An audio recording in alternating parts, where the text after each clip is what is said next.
بسم اللہ الرحمن الرحیم۔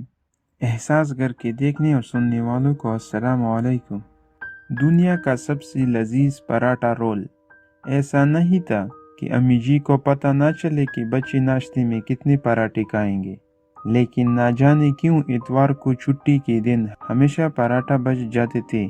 امی جان ہمیشہ ناشتہ کروانے کے بعد پہلے خود ناشتہ کرتی، پھر برتن سمیٹ کر کچن کی صفائی کرتی تھی، برتن دھوتے اور پھر سارے گھر کی صفائی کرتی تھی۔ اتنے میں ابو جی بازار سے دوپہر کا ہانڈی کا سامان لے آتے اور پھر امی جی ہانڈیاں چولہے پہ چڑھا دیتی تھی۔ ابھی گوشت یا سبزی گلنے کی نوبت بھی نہ آتی کہ ہم سب بہن بھائی صبح کا بچا ہوا ایک ایک پراٹھا اٹھا کر امی جی کے گرد منڈلانے لگتے اور پھر امی جی سب کو دنیا کا لذیذ ترین پراٹھا رول بنا دیتی اپنے شفیق ہاتھوں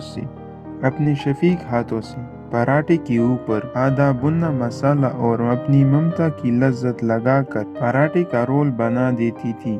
اللہ سب کی ماؤں کو سلامت رکھے اور ہمیں ان کی خدمت کی توفیق عطا کر دے، آمین۔